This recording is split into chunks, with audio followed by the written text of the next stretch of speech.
யார் குல்ஹுல்லாஹுவை நேசிக்கிறார்களோ அவர்கள் சொர்க்கத்தில் இருப்பார்கள்னு ரசூல் ஸல்லல்லாஹு அலைஹி வஸல்லம் சொல்றாங்க. நமக்கு தெரியுங்க. அல்லாஹு ஸமது அப்படின்னா என்ன அர்த்தம்? அல்லாஹ் தேவைகளற்றவன். அல்லாஹ்வுக்கு நீங்கள் ஆராதனை செய்ய வேண்டும் என்கிற அவசியம் இல்லை, அபிஷேகம் செய்ய வேண்டும் என்கிற அவசியம் இல்லை, நாம 1000 ரக்காத்து தொழுக வேண்டும் என்கிற அவசியம் இல்லை, 100 நாட்கள் நோன்பு வைக்க வேண்டும் என்கிற தேவையும் அல்லாஹ்வுக்கு இல்லை. நாம செய்யக்கூடிய வணக்க வழிபாடுகளுக்கெல்லாம் ஒரு நோக்கம் இருக்குது. அது நம்மை பக்குவப்படுத்தக்கூடியது, நம்மை பக்குவப்படுத்தக்கூடியது. இப்ப தொழுகை இருக்கு பாருங்க, அதுக்கு ஒரு நோக்கம் இருக்கு. என்ன நோக்கம்னா அது நமக்குள் பணிவை ஏற்படுத்தக்கூடியது.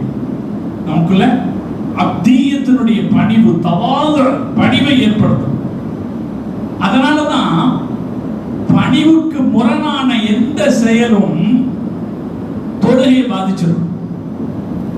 ஒரு ஆளு தொழுகைக்கு கை கட்டி நின்றார். நிற்கும் போது அவருக்கு ஒரு ஜோக்கு ஞாபகத்துக்கு வந்துச்சு. அப்படின்னு சிரிச்சார். என்ன போயிடும், ஏதாவது சம்பந்தம் புரியுதா உங்களுக்கு? என்ன போயிடும்? போயிடும். அதுக்கு கஹ்கஹா அப்படின்னு அந்த சிரிப்புன்னு பேர். ஆஹாஹாஹான்னு சத்தமா சிரிக்கிறது. என்ன காரணம்? அது பணிவுக்கு முரணானது.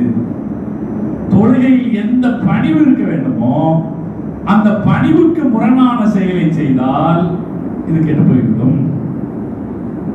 சுஃபியான் சௌரி ரஹ்மத்துல்லாஹி அலைஹி அவங்க காலத்துல ஆட்சியாளராக இருந்தாரு அப்பாசிய மன்னர் ஒருத்தர்.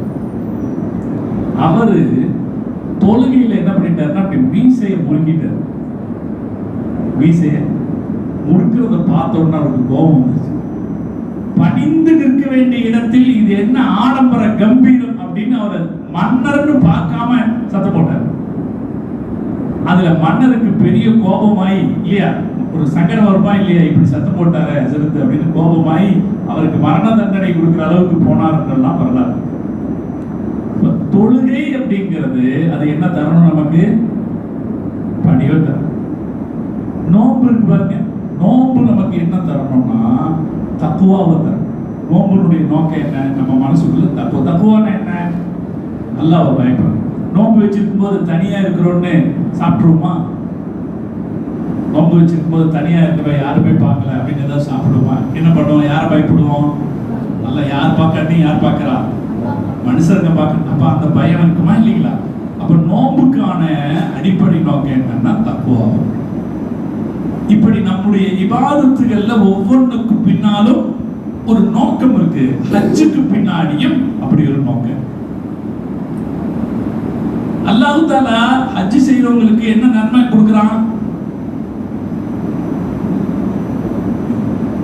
சொர்க்கத்தை கொடுக்கறான். அல் ஹஜ்ஜுல் மப்ரூர் லைஸ லஹு ஜஸாஉன் இல்லல் ஜன்னah. நல்ல ஹஜ்ஜுக்கு சொர்க்கம் தான் கூலி என்று ரசூல் ஸல்லல்லாஹு அலைஹி வஸல்லம் சொன்னாங்க. ஹஜ்ஜுக்கு என்ன கூலி இருக்கு? சொர்க்கம் தான் கூலி. அந்த சொர்க்கத்தை அல்லாஹ் இங்கேயே நமக்கு கொடுத்துடலாமே. நீங்க இத்தனை லட்சம் ரூபாய் செலவு பண்ணுங்க, உங்களுக்கு நான் சொர்க்கம் கொடுத்துறேன்னு சொல்லலாமே. அப்படி இல்லாம அல்லாஹ் அங்க வர வைக்கிறான். அங்க சில அனுபவங்களை வரக்கூடியவர்களுக்கு கொடுக்கிறான். வேற எங்கும் பெற முடியாத அனுபவங்களை அல்லாஹ் அங்கு வரக்கூடியவர்களுக்கு கொடுக்கிறான். தன்னுடைய குதிரத்துகளை அல்லாஹ் பார்க்க வைக்கிறான். அல்லாஹ்வுடைய குதிரத்தை பார்த்தோமா இல்லைங்களா? அல்லாஹ்வுடைய குதிரத்தை பார்த்தோமா? என்னெல்லாம் குதிரத்தை பார்த்தோம்?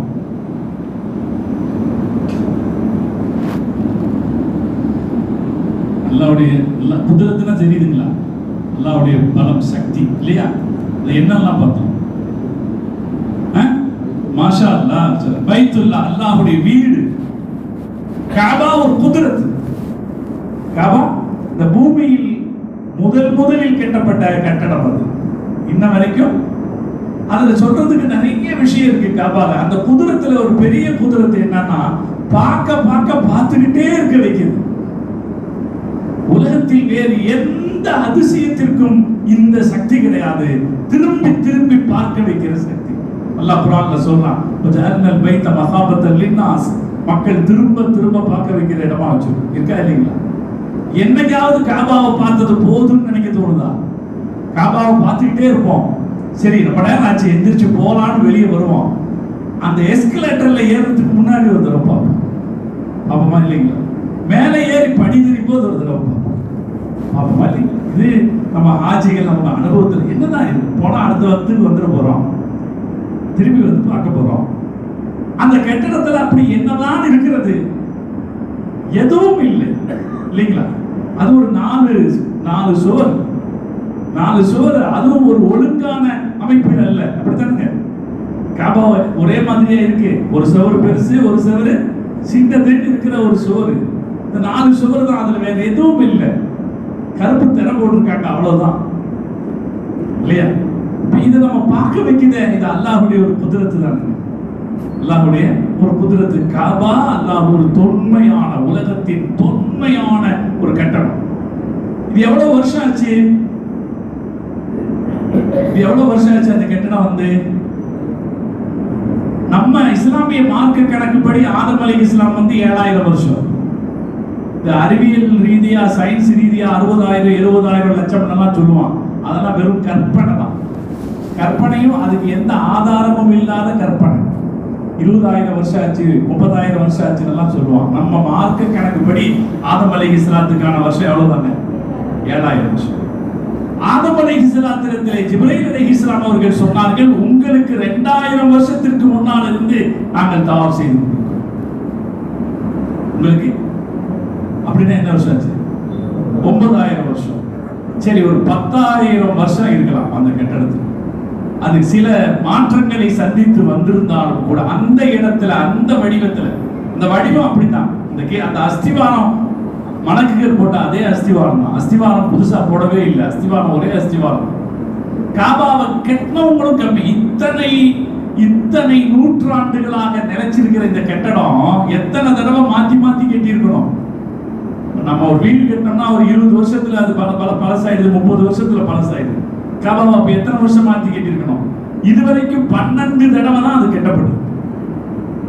12 தடவை. எத்தனை வருஷம் ஆச்சு? சுமார் 9,000 வருஷம். 9,000 சாதாரண கணக்கு. சுமார் 9,000 வருஷத்தில் வெறும் 12 தடவை மட்டுமே சீரமைக்கப்பட்ட ஒரு கட்டடம், நம்மை பார்க்க தூண்டுகிற ஒரு கட்டடம். அதுல ஹஜருல் அஸ்வத் கல் இருக்குது. இந்த கல் யார் கொண்டு வந்தது? ஆதம் அலைஹிஸ்ஸலாம் அவர்கள் சொர்க்கத்திலிருந்து வருகிற போது கொண்டு வந்தது. இப்படி எல்லாம் ஒரு குதிரத்து அங்க இருக்கா இல்லைங்களா? அப்ப அந்த குதிரத்தை நம்ம பார்க்கிறோம். அல்லாஹ்வுடைய ஒரு ஆற்றலை நம்ம அங்க பார்க்கிறோம். ஜம்சம் தண்ணி குடிக்கிறோம். எவ்வளவு பெரிய குதிரத்து! ஜம்சம் கிணறு 2.5 மீட்டர் விட்டம். ஜம்சம் கிணறுடைய விட்டம் எவ்வளவு? 2.5 மீட்டர். ஆழமும் பெருசு இல்ல. 11 மீட்டருக்கு தான் ஆழம் இருக்கு. தண்ணி வந்து நம்முடைய தரை இருக்கா இல்லையா? தரையிலிருந்து 3 அடியில தண்ணி இருக்கு. இத நிமிஷந்தோறும் இறைத்துக் கொண்டிருக்கிறார்.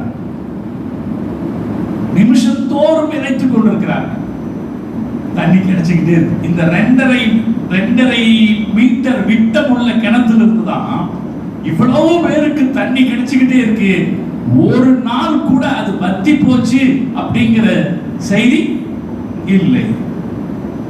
தூய்மையான தண்ணி, ஜம்சம் தண்ணி. நான் எங்க வீட்டுல எடுத்து வச்சிருந்தோம். எப்போ ஒரு தடவை ஹஜ்ஜி போன தண்ணி மேல இருந்திருக்கு. 4 வருஷம் கழிச்சு கொரோனாவில் எடுத்து பார்த்தா, கொரோனா காலத்துக்கு பின்னாடி எடுத்து பார்த்தா அதே கிறிஸ்டல் கிளியர்ல தண்ணி இருக்கு. நம்ம கண்ணுல பார்த்த அனுபவம். இல்லாட்டி ஜம்சம் தண்ணி குடிச்சு தீத்து போடுறோம், கிடைக்க மாட்டேங்குது. இப்ப 5 லிட்டர் தானே கிடைக்குது. வந்த கொஞ்ச நாள்ல தீந்து போயிடும். அது ஏதோ ஒரு தண்ணி மேல ஒரு 2-3 வருஷமா நின்று இருக்கு. அதை எடுத்து வச்சு பார்த்தா இன்னும் அப்படிதான் இருக்கு. இந்த நிறைய பேர் நம்முடைய முன்னோர்களும் சொல்லி வச்சிருப்பாங்க. இது ஒரு குதிரத்தா இல்லைங்க? இப்படி இன்னும் நிறைய சொல்லிட்டு போலாம். அல்லாஹ்வுடைய குதிரத்துகள்ல ஏராளமான குதிரத்துகளை இங்க பார்த்தோம். நம்ம இந்த ஹஜ்ஜில அல்லாஹ் பார்க்க இவ்வளவு தூரம் நம்மளை பார்க்க வச்சு அல்லாஹ் நம்மளை ஹஜ்ஜுங்கிற கடமையை முடிச்சு அனுப்பியிருக்காங்க. இதுக்கு ஒரு நோக்கம். எப்படி தொழுகைக்கு பணிவுன்னு ஒரு நோக்கம் இருக்கோ, அதே போல எப்படி நோம்புக்கு தக்குவா அப்படிங்கிற ஒரு நோக்கம் இருக்கோ, அது போல ஹஜ்ஜுக்கு ஒரு நோக்கம் இருக்குது. என்னன்னா, நம்முடைய சிந்தனைய முழுக்க அல்லாஹ்வை நோக்கி திருப்பு. ஹஜ்ஜுங்கிற வார்த்தைக்கு என்ன அர்த்தம்னா, காபாவை தேடி செல்லுதல் அர்த்தம். ஹஜ்ஜிங்கிற வார்த்தைக்கு என்ன அர்த்தம்? காபாவை தேடி செல்லுதல். உம்ரான்னு ஒண்ணு இருக்கா இல்லையா? உம்ராங்கிற வார்த்தைக்கு என்ன அர்த்தம்? ஜியாரத்துன்னு அர்த்தம். ஜியாரத்துனா என்ன அர்த்தம்? சந்தித்தல் அர்த்தம். எதை சந்திக்க போறோம்? காபாவை சந்திக்க போறோம் தான் அர்த்தம். உம்ரானாலும் காபாவை சந்திக்க போறோம்னு அர்த்தம். ஹஜ்ஜினா காபாவை தேடி போறோம்னு அர்த்தம். காபாவை நாம தேடி போறதுல அதை நாம தேடி போய் அங்க என்ன நமக்கு தேடி யாரை அந்த காபாவை தேடி போறோம்னா என்ன அர்த்தம்? அல்லாஹ்வை தேடி போறோம்னு அர்த்தம். அல்லாஹ்வுக்கு உருவம் கிடையாது. அல்லாஹ்வை பார்க்க முடியுமா? பார்க்க முடியாது. ஆனா நாம அல்லாஹ்வை தேடி போறதாக நினைச்சுதான் காபாவை தேடி போறோம். அல்லாஹ்வை தேடி போறதா நினைச்சுதான் காபா போறோம். லப்பைக்னு சொல்லிட்டு எங்க போறோம்? லப்பைக்னா என்ன அர்த்தம்? இதோ வந்துட்டேன். வந்துட்டோம்னு யார்கிட்ட சொல்றோம்? அல்லாஹ்ட்ட சொல்றோம். வந்துட்டோம்னு சொல்லி எங்க போய் சொல்றோம்? அப்ப தல்பியா சொல்றது எது வரைக்கும் சொல்லணும்? இஹ்ராம் கட்டிட்டா தல்பியா சொல்றது எது வரைக்கும் சொல்லணும்? கரபாத் பார்க்க இருக்காருங்களா? காபாவை பார்க்கிற வரைக்கும் தல்பியா சொல்றோம். அப்ப நம்ம வந்துட்டோம்னு சொல்றது யார்கிட்ட? காபா கிட்டயா அல்லாஹ் கிட்டயா? அல்லாஹ் கிட்ட. இதோ வந்துட்டேன்னு சொல்றது எங்கதான்? அல்லாஹ் கிட்ட தான் சொல்றோம். அப்ப காபாவை பார்க்க செல்லுதல் அப்படிங்கிறது அடியார் தன்னை அல்லாஹ்வை நோக்கி முன்னோக்குதல். ஹஜ்ஜினுடைய சிந்தனை என்னன்னா, அது என்ன பலனை நமக்கு தரணும் அப்படின்னா, நம்முடைய சிந்தனையை பரிசுத்தமாக அல்லாஹ்வை நோக்கி முன்னோக்க வைக்க வேண்டும். அல்லாஹ் தௌஃபீக் செய்வாங்க. ஹஜ்ஜுக்கு போயிட்டு வந்துட்டோமே, நாம யோசிக்க வேண்டியது நம்ம முழுசா அல்லாஹ்வை நோக்கி நாம திரும்பணும். அரபியில அருமையா ஒரு வார்த்தை சொல்லுவாங்க. ஹஜ்ஜி நம்ம என்ன நமக்கு ஏற்பாடு செய்யணும் அப்படின்னா, அதனுடைய நோக்கம் என்னன்னா, மில்லத்தை இப்ராஹிமுக்கு மில்லத்தை இப்ராஹிம்னா இப்ராஹிம் அலைஹிஸ்ஸலாத்துடைய சமுதாயம். இப்ராஹிம் அலைஹிஸ்ஸலாமுடைய சமுதாயம் தானே நம்ம. இப்ராஹிம் அலைஹிஸ்ஸலாத்துடைய சமுதாயத்துக்கு மிசாஜ இப்ராஹிம் நபியினுடைய குணத்தை பழக்கப்படுத்துவதுதான் ஹஜ். புரிஞ்சுதா? நமக்கு என்ன பழக்கம் வரணும்? நமக்கு என்ன குணம் வரணும்?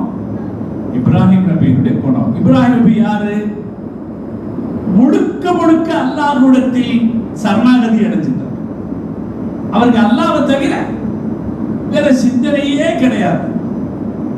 நம்ரூத் ஒரு பெரிய நெருப்பு குழி வெட்டி அந்த நெருப்பு குழியில அவரை போடுறதுக்கு தயார் பண்றான். நெருப்பு குழி எவ்வளவு பெருசுன்னா, வானத்தில் பறக்கிற பறவைகள் கூட கரிந்து போகிற அளவுக்கு நெருப்பு குழி பெருசு. அதனால பக்கத்துல இருந்து அவரை தள்ள முடியாது. ஒரு பெரிய கல்லெறி இயந்திரத்துல ஒரு இடத்துல அதுல கட்டி அவரை அங்கிருந்து வீசுறாங்க. கமன் இயந்திரத்துல கட்டி அவர் வீசுறாங்க.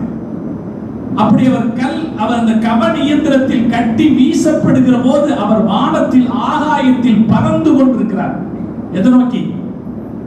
நெருப்பு குண்டத்தை நோக்கி அவர் பறந்து கொண்டிருக்கிற போது ஜிப்ரீல் அலைஹிஸ்ஸலாம் வந்து கேட்டார், அலக ஹாஜா, கேன் ஐ ஹெல்ப் யூ? அவர் கேட்கிறார், அதாவது ஹெல்ப் வேணுமா? அப்போ இப்ராஹிம் அலைஹிஸ்ஸலாம் சொன்னாங்க, நான் இப்படி அந்தரத்துல பறந்துட்டு இருக்கேன்றது என்ன ரப்புக்கு தெரியுமா? ரப்புக்கு நிச்சயமா தெரியும். அந்த ரப்பு நான் நெருப்பில் விழ வேண்டும் என்று நினைத்தால் நான் விழுவதற்கு தயாராக இருக்கிறேன் சொன்னார். நான் நெருப்பில் விடணும்னு என் ரப்பு நினைச்சா நான் அதுக்கு தயாராக இருக்கிறேன். இது இப்ராஹிம் அலைஹிஸ்ஸலாத்துடைய குணம். அவர் வாழ்க்கையில யார்தான்? அல்லாஹ் தான் பிரதானமாக இருந்தார். அவருடைய குடும்பமோ அவருடைய ஊரோ வேறு எதுவும் அவருக்கு பிரதானமாக இருக்கல. அல்லாஹ் தான் பிரதானமாக இருந்தான். அந்த குணம் இருக்கா இல்லையா? ஹாஜியாக நாம அதை ஏற்றுக்கணும். அல்லாஹ் தௌஃபீக் செய்யணும். ஆமீன். ஒவ்வொரு தடவை ஹஜ்ஜுக்கு போகும்போதும் நம்ம மனசுல இருக்கிற கருத்து இதுதான். நம்ம வாழ்க்கையை அல்லாஹ் இந்த பக்குவத்துக்குள்ள கொண்டு வந்துடும். இதை நோக்கி நம்மளை அல்லாஹ் நகர்த்தி கொண்டு போகும். இப்ராஹிம் அலைஹிஸ்ஸலாமை போல வாழ்க்கையில் முழுக்க முழுக்க அல்லாஹ்வை மட்டுமே அஞ்சுகிற, அல்லாஹ்வை மட்டுமே நாடி இருக்கிற, அல்லாஹ்வை மட்டுமே எதிர்பார்த்திருக்கிற ஒரு வாழ்க்கைக்கு நம்மை பழக்கப்படுத்திக் கொள்ள வேண்டும் அப்படிங்கிறது ஹஜ்ஜினுடைய பிரதான நோக்கம். அவர் ஒவ்வொரு ஹாஜியும் அதை அவர் மனசுல வைக்கணும், அவருடைய மனசுல அதை வைக்கணும். அல்லாஹ் தௌஃபீக் செய்வானா. நாம நம்ம வாழ்க்கையை இனி அல்லாஹ்வை நோக்கியதாக அமைத்துக் கொள்ளணும். சிந்தனை ரீதியாக நமக்கு எல்லா இடத்திலும் அல்லாஹ் முன்னாடி நிற்கும், எல்லா இடத்துலையும் அல்லாஹ் முன்னாடி நிற்கும். அல்லாஹ்வுடைய விருப்பமும் அல்லாஹ்வும் நமக்கு முன்னால் இருக்க வேண்டும். அல்லாஹ் அதுக்காக நம்ம துஆ செய்யணும். அல்லாஹ் எனக்கு இப்ராஹிம் அலைஹிஸ்ஸலாம் மாதிரி ஒரு பக்குவத்தை கொடு, எல்லா இடத்திலையும் என் வாழ்க்கையில என் பிள்ளைகள் எனக்கு பிடித்தமானவர்கள், உனக்கு பிடித்தமானவர்கள் என்பதா. எது உனக்கு பிடிக்குமோ அது எனக்கு பிடிக்கும், எது உனக்கு பிடிக்காதோ அது எனக்கு பிடிக்காது. இந்த ஒரு வாழ்க்கையை எனக்கு கொடு என்கிற அந்த பக்குவத்தை நான் பெற்றுக்கொள்வதற்கு அல்லாஹ் ஒரு வாய்ப்பை கொடு என்று கேட்பதுதான். இந்த நினைப்பு வந்துருச்சுன்னா நம்ம எந்த ஒரு விஷயத்துக்கு யார்கிட்ட எதிர்பார்ப்போம்? ஒரு ஆள் நமக்கு கடன் காசு திருப்பி தரணும், வாங்கின கடன் திருப்பி தரணும். கிளம்புறதுக்கு முன்னாடி யார்கிட்ட கேட்டுருவோம்? கேட்டுருமா இல்லையா? அல்லாஹ் ரசூல் ஸல்லல்லாஹு அலைஹி வஸல்லம் சொன்னாங்க, உங்க செருப்பு வார அறுந்து போனால் அல்லாஹ்ட்ட கேளுங்க. நடக்க நடக்க செருப்பு வார அறுந்து போச்சுன்னா யாரை தேடுவோம்? வண்டி போட ஓட பெட்ரோல் தீர்ந்து போச்சுன்னா எதை பார்ப்போங்க? எங்கடா பெட்ரோல் பங்க் இருக்குன்னு தேடுவோம், அப்படி இல்லையா? தேடாத, அல்லாஹ் எனக்கு இதுக்கு ஒரு வழி சொல்லுன்னு யார்கிட்ட கேட்போம்? நிச்சயம் நிச்சயம் நடக்க சொல்லுங்க. இது குதிரத்து, இது அல்லாஹ்வுடைய சக்தி. இந்த உலகம் அல்லாஹ்வின் சக்தியால் இயங்கக்கூடியது. இந்த உலகம் மனித திட்டத்தால் இயங்கக்கூடியது என்று நினைச்சோம்னா நாம ஏமாந்து போயிடுவோம். உலகம் அல்லாஹ்வுடைய குதிரத்தால் இயங்கக்கூடியது. ஹாஜி அவருடைய மனசுல இந்த உறுதிப்பாட்டுக்கு வரணும், வருவார். அங்க அவருடைய ஹஜ் அவருக்கு போயிட்டு வந்தா அந்த உறுதிப்பாட்டை அது அவருக்கு கொடுக்கும். எல்லாம் அல்லாஹ்வால் நடக்கக்கூடியது. ஒரு பெரிய சாலிம் இப்னு அப்துல்லா என்ற ஒரு தாபியர் ஒருத்தர் இருந்தார், பெரிய மனுஷன். அவர் ஒரு இறைநேசர், ஆத்மார்த்த வாழ்க்கையை தேர்ந்தெடுத்தவர், மக்களிடத்துல பெரிய மரியாதைக்குரியவர். அவரு காபாவை தவாப் செய்துட்டு இருக்கார். அந்த நேரத்தில் அப்ப இருந்த மன்னர், உமையா மன்னர் ஹிஷாம் இப்னு அப்துல் மலிக் அவரும் வர்றார். மன்னர் தவாப் செய்யும் போது பார்க்கிறாரு, சாலிம் தவாப் செய்துட்டு இருக்க. மன்னருக்கு சந்தோஷம் வருது. நேரம் அவர்கிட்ட போய் அவர் சொல்றாரு, சல்லி ஹாஜா, உனக்கு ஏதாவது தேவை இருந்தா சொல்லுங்களேன். பெரிய மனுஷங்க சொல்லுவாங்களா இல்லையா, உங்களுக்கு ஏதாவது தேவை இருந்தா. அவர் பெரிய அவர் ரொம்ப பெரிய மனிதர், நிறைய நல்ல காரியங்கள் செஞ்சவர் ஹிஷாம். அவர் சொல்றாரு, உங்களுக்கு ஏதாவது தேவை இருந்தா சொல்லுங்க. அப்ப இவர் சொன்னாரு, அஸ்தஹி மினல்லாஹி அன் அஸ்அல ஃபீ பைத்திஹி கைரா. இது யாருடைய வீடு? அல்லாஹ்வுடைய வீடு. இந்த அல்லாஹ்வுடைய வீட்டுல நான் வேற யார்கிட்டயும் கேட்கறத வெட்கப்படுறேன். இந்த இடத்துல வச்சு யார்கிட்டயும் கேட்கறத நான் வெட்கப்படுறேன். உடனே மன்னர் என்ன செய்யறாரு, சரி இங்கதானே கேட்க மாட்டாரு அப்படின்னு முடிவு பண்ணி வாசல்ல வந்து நிக்கிறார். எப்படி இருந்தாலும் இவருக்கு வரணுமா இல்லையா? வரும்போது அவருக்கு என்ன தேவையோ அதை நிறைவேற்றி வைக்கலாம்னு வாசல்ல நிக்கிறார். அவர் வாசலில் வந்து காத்து கொண்டிருக்கிறார். அந்த பக்கம் அவர் வருகிறார். வந்தவர்கிட்ட திருப்பி கேட்கிறார், உங்களுக்கு ஏதாவது தேவை இருந்தா சொல்லுங்க. இப்ப அவர் சொன்னாரு, என்ன தேவையை கேட்க சொல்றீங்க? இந்த உலக தேவையை கேட்க சொல்றீங்களா அல்லது நாளை மறுமைக்கான தேவையை கேட்க சொல்றீங்களா? சொன்னாரு, மறுமைக்கான தேவையை நான் எப்படி நிறைவேற்றி வைக்க முடியும்? இந்த உலகத்தினுடைய தேவை ஏதாவது இருந்தா சொல்லுங்க அப்படிங்கிறார். அப்ப அவர் சொல்றாரு, மொத்த உலகமும் யாருக்கு சொந்தமோ அவங்கிட்ட கூட நான் உலகத்தை கேட்கல. மொத்த உலகமும் யாருக்கு சொந்தமோ அந்த அல்லாஹ் கிட்ட கூட நான் இந்த உலகத்தை கேட்கல, உங்கள்கிட்ட வந்து நான் என்னது கேட்கிறேன். இந்த பக்குவம் இருக்கு பாருங்க, இது அலாதியான பக்குவமாக இருக்கலாம். கொஞ்சம் கொஞ்சமாக நம்ம வாழ்க்கையை அல்லாஹ்வை நோக்கி நகர்த்திக்கிட்டு போகணும். இது ஹஜ் நமக்கு தரப்பாடு. அல்லாஹ் தௌஃபீக் செய்வான். ஹாஜிய மனசுல நிலைநிறுத்த வேண்டிய விஷயம். நான் முதல்ல சொல்றது, ஹஜ்ஜுல இருந்து கிளம்பும் போது சொல்லுவேன், அல்லாஹ்ட்ட கேளுங்க, ஒரு காலம் ஷிர்க் வைத்து விடக்கூடாது. அல்லாஹ் நமக்கு சொர்க்கத்தை நிச்சயமாக்கிட்டான். ஷிர்கான எந்த காரியமும் ஒரு ஜோசியக்காரன்ட்ட போறது, ஒரு வாஸ்து பார்த்துடலாம்னு நினைக்கிறது, ஒரு இல்லை நம்ம போய் என்ன செய்ய போறது இல்லை, ஒரு கோயிலுக்கு போய் சாமி கும்பிட போறது இல்லை. ஆனா என்ன செஞ்சிருவோம், செய்யக்கூடாத விஷயங்களை செஞ்சிருவோம். அதனால அல்லாஹ்ட்ட முழுசா அல்லாஹ் எனக்கு ஹஜ்ஜினுடைய நசீபை தந்துட்ட, இனி வெளிப்படையான மறைமுகமான எந்த ஷிர்க்குக்கும் ஆளாகாமல் என்னை பாதுகாத்து விடுவாயாக அப்படின்னு அல்லாஹ்ட்ட கேட்கணும். அடுத்து கேட்கணும், கவனமாகவும் இருக்கணும். எந்த காரியத்தை கொண்டு நம்ம என்ன செஞ்சிடக்கூடாது, சிரிக்க வச்சிடக்கூடாது இல்லைங்களா. ஒரு ஜோசியக்காரன் போறது இல்லைங்க, பல பேர் அப்படி செய்யறாங்களா இல்லைங்க. திடீர்னு எவனாவது சொல்லுவான், 2 மாசம் கஷ்டமா இருந்துச்சுன்னா சொல்லுவான், உங்க வீட்டினுடைய கதவை இதை உடச்சுட்டு அந்த பக்கம் வைங்கன்னா ஹாஜி அதை வச்சுட்டாருன்னு வைங்களேன், அவருடைய நம்பிக்கையை அவர் பறி கொடுத்துட்டாருன்னு ஆயிடும் இல்லை. அல்லாஹ் அப்படி இல்லாமல் நம்மை பாதுகாப்பாங்க. ஹாஜி ஹாஜி அது யாரா, அவர் முழுசா யாரை நோக்கி வந்துட்டாரு, அல்லாஹ்வை நோக்கி வந்துட்டாரு. நம்முடைய இனி ஹஜ்ஜுக்கு பிந்தைய வாழ்க்கையும் அல்லாஹ்வை நோக்கியதாக, அல்லாஹ்வை மட்டுமே சிந்தனையில் கொண்டதாக அல்லாஹ் ஆக்க வேண்டும். அதுக்கு அல்லாஹ் தௌஃபீக் செய்வார். நாம அதை நினைவில் வைக்கணும், அல்லாஹ்வை மட்டுமே நினைவில் கொண்டவங்களாக இருப்போம். ஷிர்க் இல்லாத ஒரு வாழ்க்கை நமக்கு கிடைக்கணும் அப்படின்னு நினைப்போம்.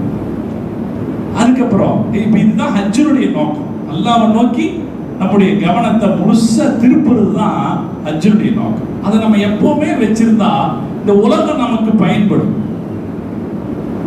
நீங்க ஒரு சின்ன ஒரு பழைய வரலாறு கேள்விப்பட்டிருப்பீங்க, தஃசீர்கள்ல இருக்கிற ஒரு வரலாறு. மூசா அலைஹிஸ்ஸலாத்துக்கு வயிற்று வலி வந்துச்சு, வயிற்று வலி.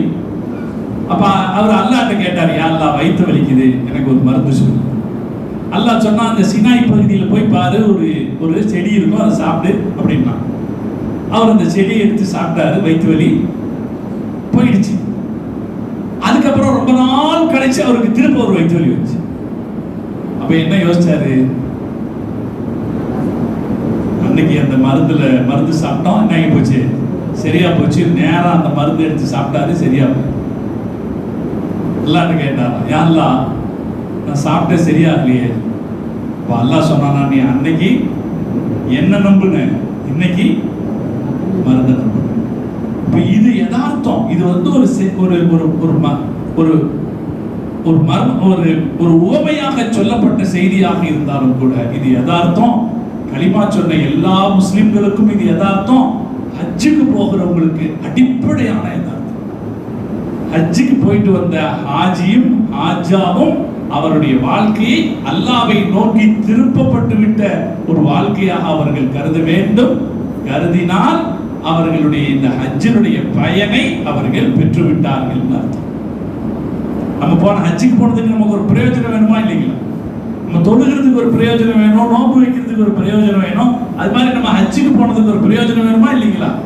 இந்த தொப்பி வாங்கிட்டு வந்தது தான் பிரயோஜனமா? இல்ல 10 கிலோ பேரிச்சம்பழமோ 5 லிட்டர் தண்ணி வாங்கிட்டு வந்தது தான் பிரயோஜனமா? அப்படி இருக்கக்கூடாது. அந்த ஹஜ்ஜினுடைய பிரயோஜனம் என்ன? என் வாழ்க்கை அல்லாஹ்வை நோக்கி திரும்பி இருக்கிறது. கொஞ்சம் கொஞ்சமா அது முழுசாக அல்லாஹ்வை நோக்கி திரும்ப வேண்டும். மிஸாஜ இப்ராஹிம் அலைஹிஸ்ஸலாத்துடைய குணம் நமக்கு வரணும். அல்லாஹ் தௌஃபீக் செய்வானா. இது ஹஜ்ஜினுடைய பலன். நம்முடைய ஹஜ்ஜு அங்கீகரிக்கப்பட்டு விட்டதா இல்லையா அப்படிங்கிறத சில செயல்கள்ல நாம தெரிஞ்சுக்கலாம்.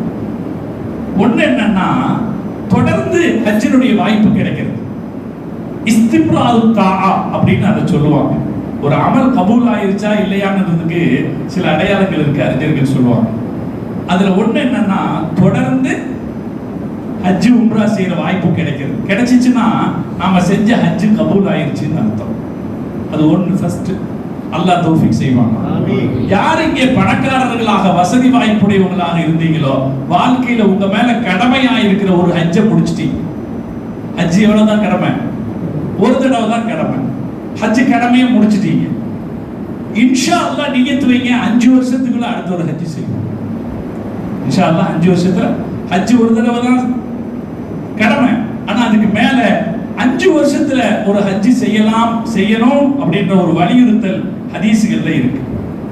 நபி ஸல்லல்லாஹு அலைஹி வஸல்லம் அவங்க சொன்ன ஒரு ஹதீஸ், அபூ சயீத் அல்-குத்ரி ரலியல்லாஹு தஆலா அன்ஹு அவங்க அறிவிக்கிறாங்க. அதுல இருக்கு, இன்ன அப்தன் ஒரு மனிதருக்கு சஹஹத் லஹு ஜிஸ்முஹு, அவருக்கு உடல் ஆரோக்கியமாக இருந்து, உஸ்ஸியத் அலைஹி ஃபில் மஈஷா, அவருடைய வாழ்க்கை வசதிகள் அவருக்கு சரியா நிறையாக இருக்கும் என்றால், எம்லி அலைஹி ஹம்ஸத்து அவாமி, அவருக்கு 5 வருடம் கழியும் என்றால், லா யஃபிதி இலைய, என்னை நோக்கி அவர் வராவிட்டால், லமஹரூமுன், அவர் நிறைந்த நன்மைகள் தடுக்கப்பட்டவராகிவிட்டார் அப்படின்னு அல்லாஹ் சொல்வதாக முகமது ரசூலுல்லாஹி ஸல்லல்லாஹு அலைஹி வஸல்லம் சொல்றாங்க.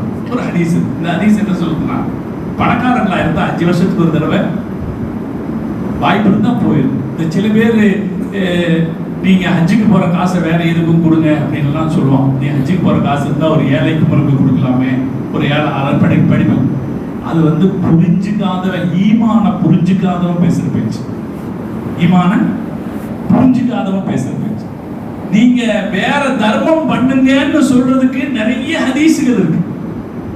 தேவைகளை நிறைவு செய்யுங்கள்னு சொல்றதுக்கு எத்தனையோ ஹதீசுகள் இருக்கு. அதெல்லாம் செய்யலாம்.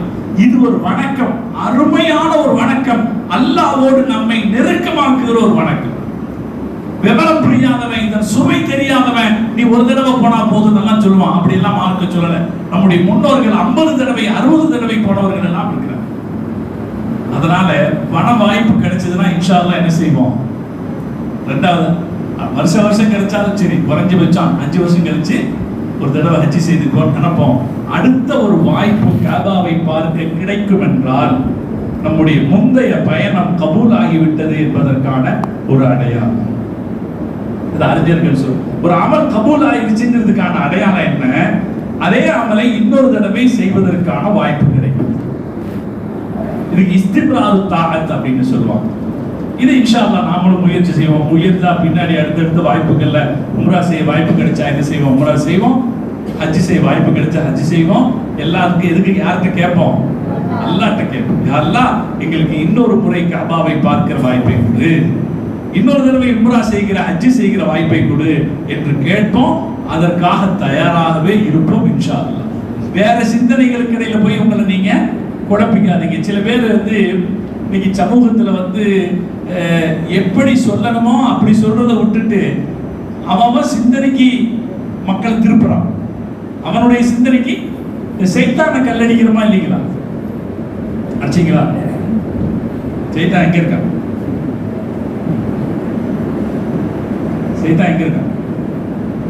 பின்னால் இருக்காமோ? சைத்தானுடைய முகவரி 1 2 3ன்னு மினால இருக்கு அப்படின்னு நம்ம நினைக்கிறோம் இல்லையா? 3 இடத்துல சைத்தானை கல்லடிக்கும். அதுல ஒவ்வொரு இடத்துல கல்லடிக்கும் போது சைத்தானை கல்லடிக்கிறதுல தான் ஹஜ்ஜு முடியுது. ஹஜ்ஜி இஹ்ராம்ல தொடங்குது, சைத்தானை கல்லடிக்கிறதுல முடியுது. சைத்தானை கல்லடிக்கிறது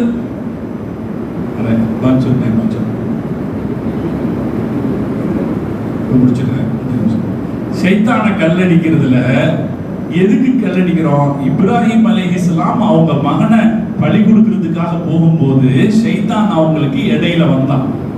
அவங்கள்ட்ட என்ன சொன்னான்? முதல் என்ன சொன்னா, கனவுல தானே பார்த்தீங்க, கனவுல தானே மகனா இருக்கிற மாதிரி பார்த்தீங்க, அல்லாஹ் உங்களுக்கு நேர்ல சொல்லலையே அல்லவா அப்படின்னு ஒரு சந்தேகத்தை கிளப்பினோம்னா கோபம் என்ன பண்ணாரு?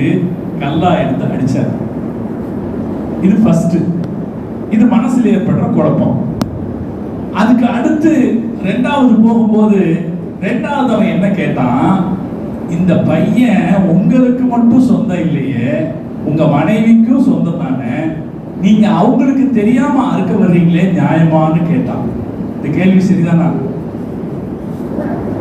கேள்வி இதுதான். இந்த மாதிரி பார்க்கிறதுக்கு சரி மாதிரி தெரியும், பார்க்கிறதுக்கு சரி மாதிரி தெரியும். யாரோட கேள்வி? அதை எதிர்த்து 2வது அடி அடிச்சாரு. 3வது போகும்போது திருப்பி அவன் கேட்டான், இந்த மகனை பறி கொடுக்கிறதுக்கு பதிலா ஒட்டகங்களை பறி கொடுக்கிற பழக்கம் முன்னாடியே இருந்திருக்கே, ஏன் நீங்க எதுக்கும் ட்ரை பண்ணக்கூடாது அப்படின்னா தந்திரத்தை தேட சொன்னான். தந்திரம் பண்ண தேடலாமே. அப்ப 3வது அடிச்சாரு அப்படிங்கிறத கருத்து. நான் இதை விரிவா சொல்ல முடியல. அப்ப இதுல ஒரு செய்தி இருக்கு. என்னன்னா, சைத்தான் தேவையில்லாத அறிவுக்கு பார்த்தா பொருத்தமா தெரியும், கேள்வி யோசிக்கும் போது பொருத்தமா தெரியும். ரெண்டாவது வச்சு போறதை விட பேசாம என்ன செஞ்சிடலாம், நல்லதா தோணும். ஆனா அது நல்லதல்ல. இப்ப சமீபத்துல எங்கிட்ட அப்படித்தான் ஒருத்தர் கேட்டு வந்தாரு, எங்க அண்ணன் குர்பானி கொடுக்குறாரு, என் தம்பி குர்பானி கொடுக்குறான், நான் எங்க குர்பானி கொடுக்கணும், அந்த காசை நான் ஒரு ஏழை பையனுக்கு படிப்புக்கு கொடுத்துறோன்னே. நீங்க என்ன சொல்றீங்க?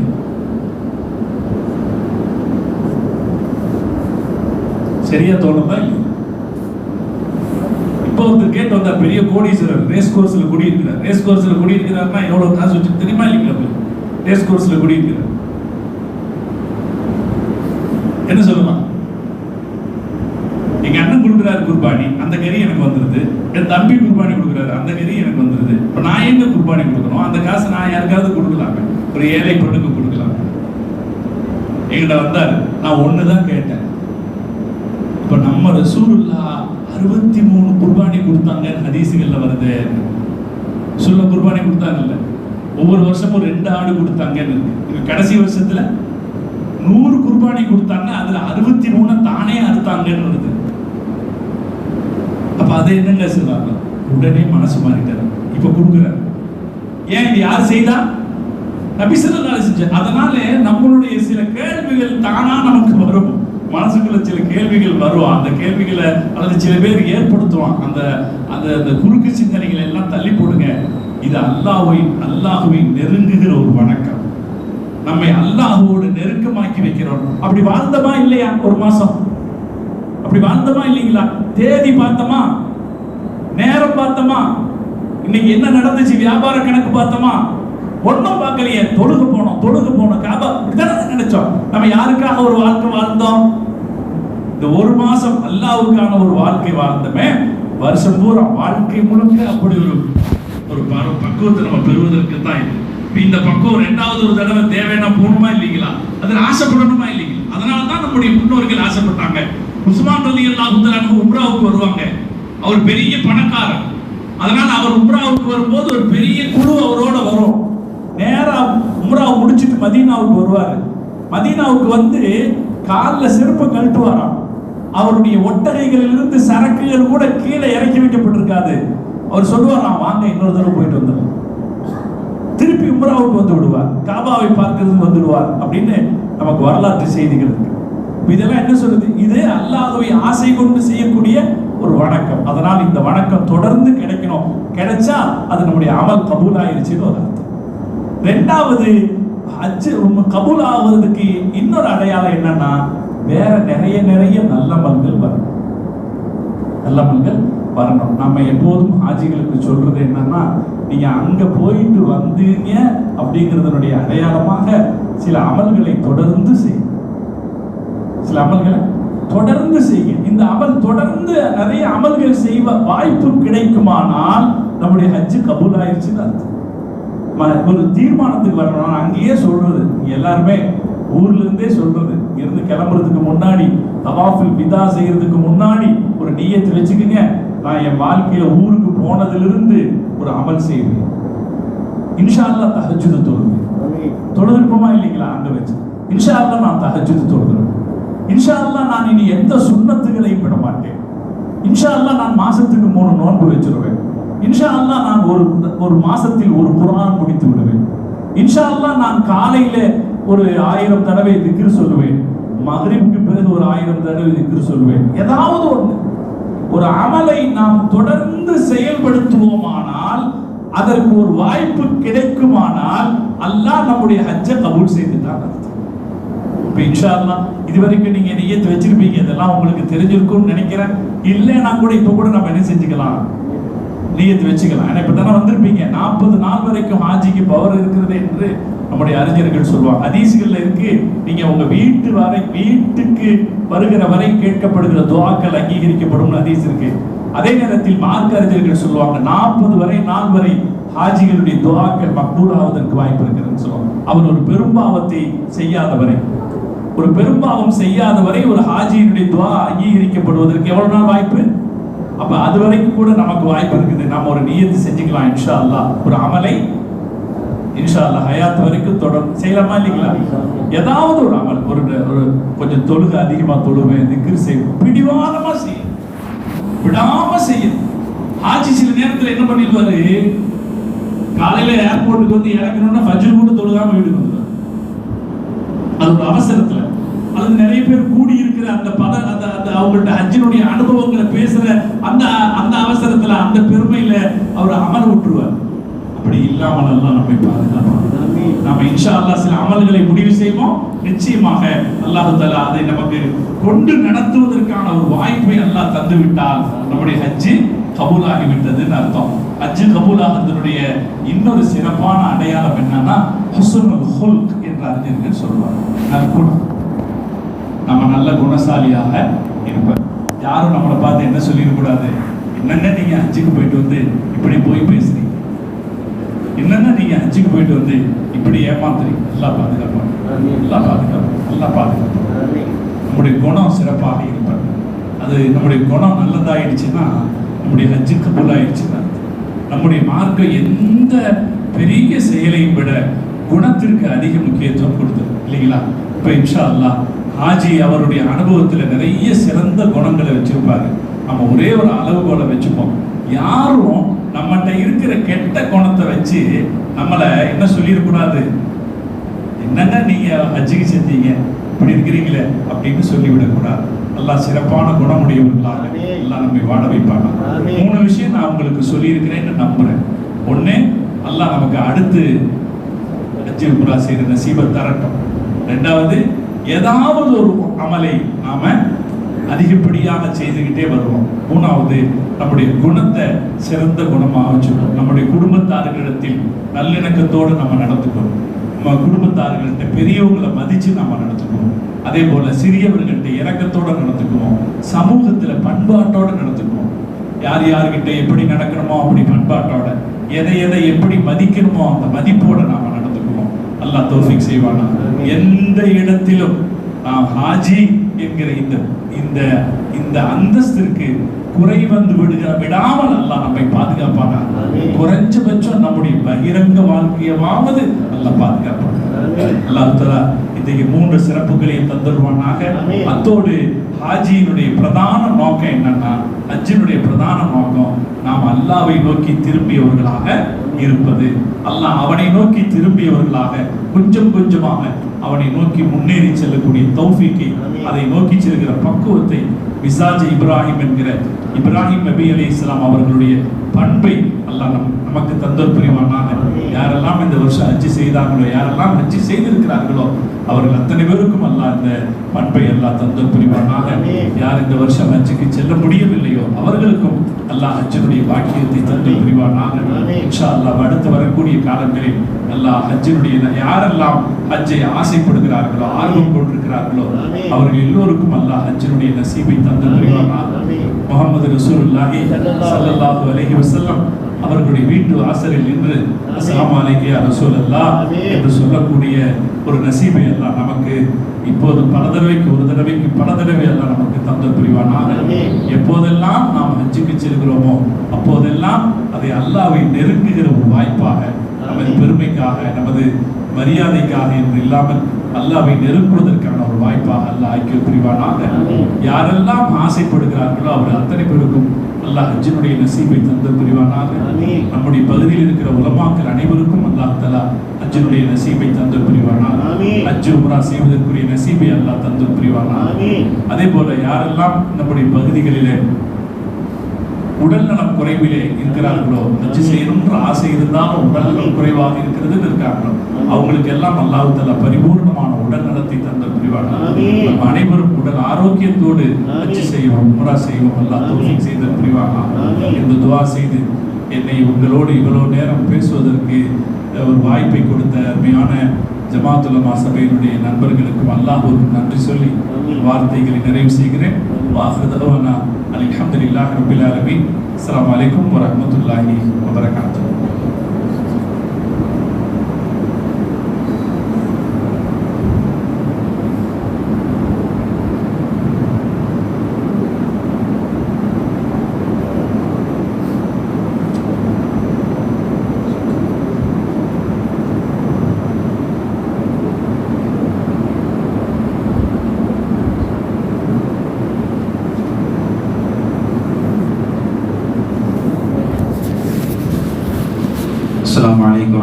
வரஹ்மத்துல்லாஹி வபரகாத்துஹு.